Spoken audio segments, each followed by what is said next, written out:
प्यारे छात्र एवं छात्राओं, हमारे YouTube चैनल कॉलेज एजुकेशन पर आप सभी का स्वागत है।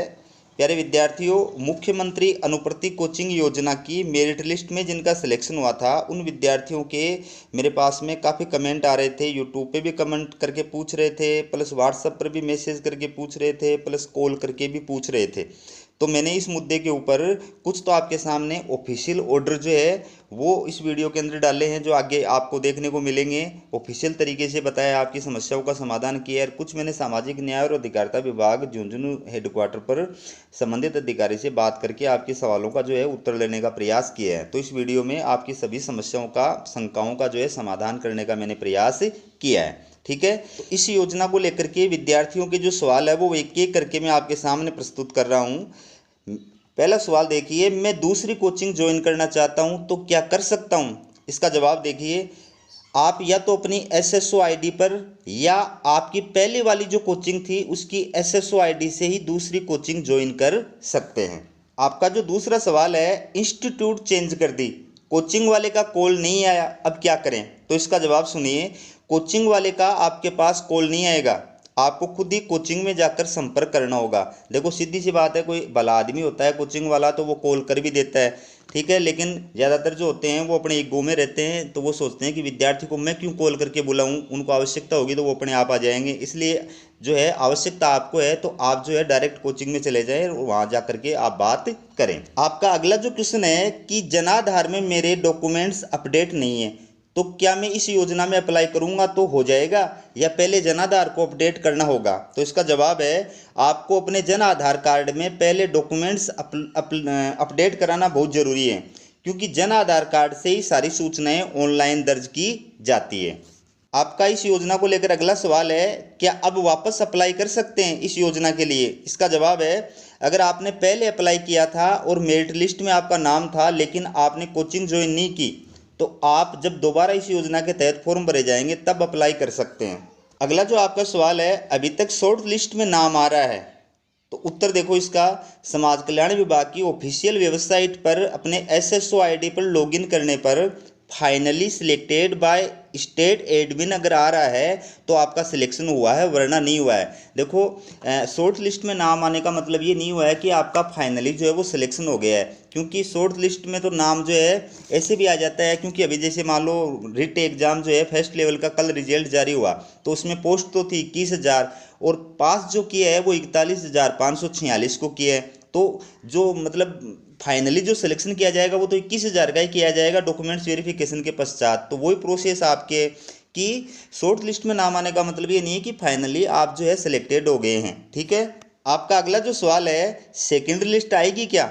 जवाब देखो, अगर किन्हीं भी कारणों से इस योजना के तहत अलॉट की गई सीटें कोचिंग में खाली रह जाती हैं तो निश्चित रूप से सेकेंड लिस्ट आएगी। अगला जो सवाल है वो आप सभी से मेरा है, क्या आपने हमारे चैनल को सब्सक्राइब कर लिया है? तो जवाब देखिए, हमारे चैनल को सब्सक्राइब करने के आपको अनेक फ़ायदे हैं, जैसे कॉलेज एडमिशन, छात्रवृत्ति, परीक्षा संबंधी और अन्य सूचनाएं आपके पास में समय पर आ सकती हैं। तो ये तो थी दोस्तों, मैंने जो फ़ोन पर जो है सामाजिक न्याय और अधिकारिता विभाग के अधिकारी से बात की, उस बेस के आधार पर ये मैं सूचनाएं आपको दी है, और आगे जो है ऑफिशियल ऑर्डर के आधार पर मैं आपको बाकी डिटेल जो है वो समझा रहा हूँ। तो पूरा वीडियो देखिए और चैनल को सब्सक्राइब कीजिए। प्यारे छात्र एवं छात्राओं, मुख्यमंत्री अनुप्रति कोचिंग योजना के तहत जो मेरिट लिस्ट में सिलेक्टेड कैंडिडेट्स हैं उनके सामने जो प्रॉब्लम आ रही हैं उनका समाधान करने के लिए मैं आपके सामने लेकर आया हूं ये सामाजिक न्याय और अधिकारिता विभाग जो है इसका ऑफिशियल ऑर्डर। ये आप देख सकते हैं, ये बिल्कुल ऑफिशियल ऑर्डर है। यद्यपि ये 29/9/2022 का है तो पुराना है, लेकिन ये है आपके 2022-23 से रिलेटेड, 2022-23 की जो मेरिट लिस्ट है उससे रिलेटेड इसके अंदर निर्देश प्रदान किए गए हैं, तो उससे रिलेटेड है। तो इसमें आपके बहुत सारे क्वेश्चनों का जो है जवाब दिया गया है।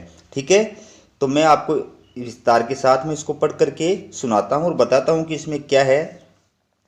विभाग द्वारा संचालित मुख्यमंत्री अनुप्रति कोचिंग योजना अंतर्गत विभिन्न प्रतियोगी परीक्षाओं एवं प्रोफेशनल पाठ्यक्रमों में प्रवेश की तैयारी कोचिंग संस्थानों के माध्यम से करवाए जाने हेतु वर्ष 2022-23 के लिए अभ्यर्थियों की अस्थायी वरीयता सूची जारी की गई है। इस हेतु निम्नानुसार निर्देश जारी किए जाते हैं। तो अब एक एक करके क्या क्या निर्देश जो है सामाजिक न्याय और अधिकारिता विभाग ने जारी किए हैं अनुप्रति कोचिंग योजना में सिलेक्टेड कैंडिडेट्स के लिए, वो देखिए। पहला जो है, पहली जो बात है वो क्या कही है, चयनित अभ्यर्थी द्वारा मेरिट सूची जारी होने के 1 माह में कोचिंग में उपस्थिति दिया जाना अनिवार्य होगा। ठीक है, इसका मतलब आप समझ गए होंगे। दूसरी जो बात कही है वो देखिए कि अभ्यर्थी द्वारा 1 माह में उपस्थिति नहीं देने पर 1 माह बाद मेरिट सूची से अभ्यर्थी का चयन स्वतः निरस्त कर दिया जाएगा व उसे भविष्य में पुनः अवसर नहीं दिया जाएगा एवं प्रतीक्षा सूची से वरीयता अनुसार अन्य अभ्यर्थी को अवसर दिया जाएगा।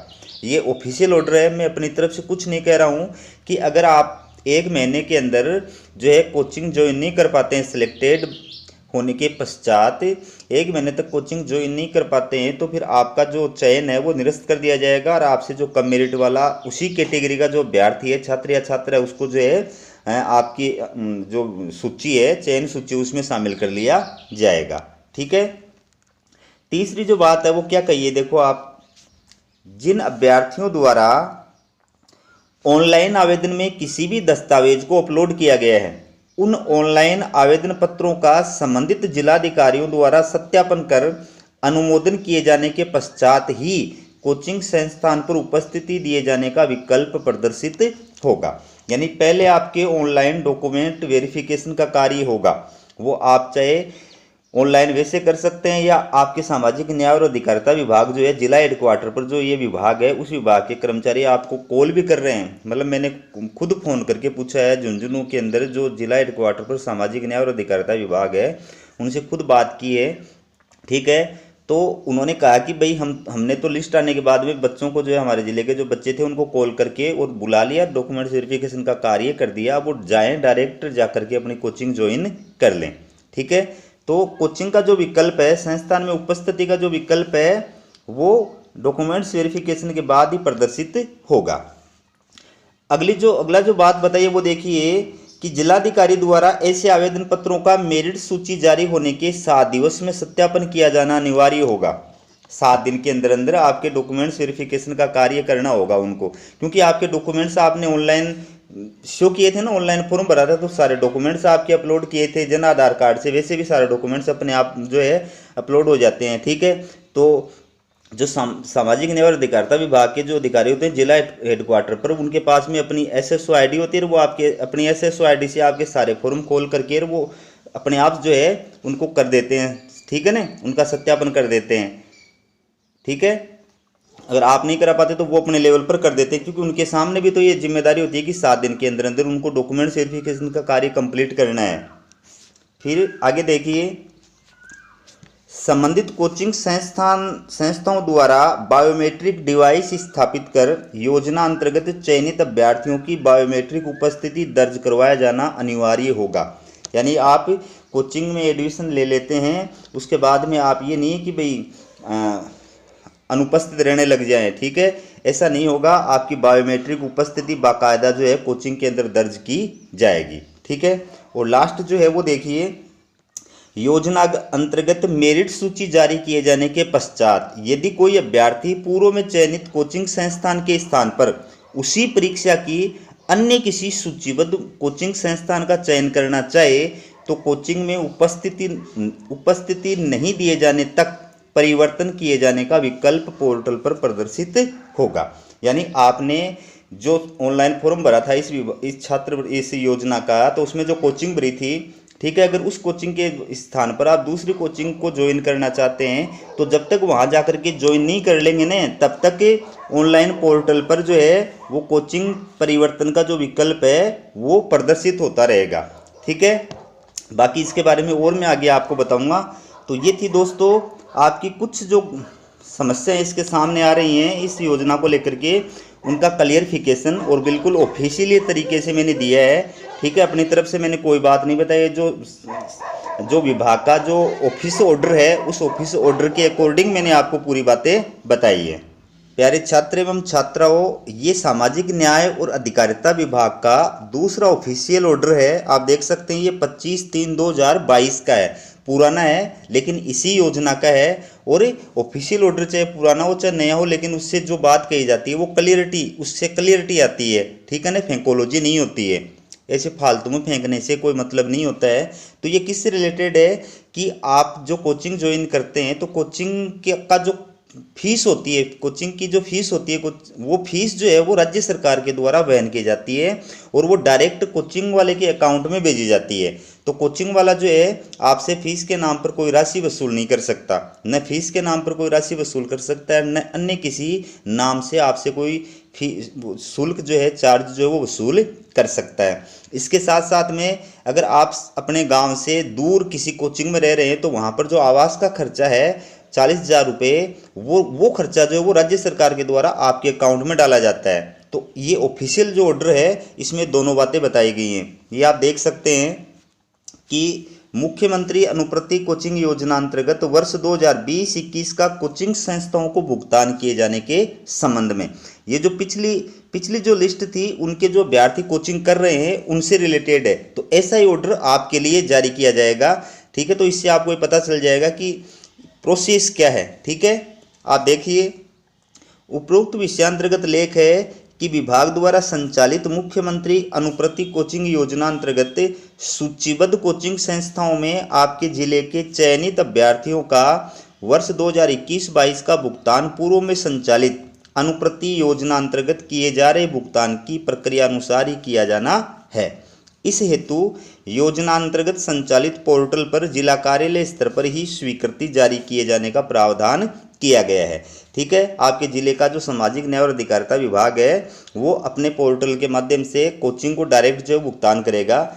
और ये बात आगे कही गई है, देखो आप यहाँ ये उल्लेखनीय है कि विद्यार्थियों के कोचिंग की राशि संबंधित कोचिंग संस्थान को, ध्यान से सुनना, एवं प्रतिष्ठित कोचिंग संस्थानों में कोचिंग के लिए अपना आवास छोड़कर अन्य शहर में आने पर आवास भत्ते की राशि का विद्यार्थी को ही भुगतान किया जाना है। दो बातें हैं कि विद्यार्थी के कोचिंग की राशि संबंधित कोचिंग को, विद्यार्थी के कोचिंग की राशि संबंधित कोचिंग को जो है प्रदान की जाएगी डायरेक्ट, और प्रतिष्ठित कोचिंग संस्थानों में कोचिंग के लिए अपना आवास छोड़कर अन्य शहर में आने पर आवास भत्ते की राशि का विद्यार्थी को ही भुगतान किया जाना है, ठीक है। समझ गए ना बात।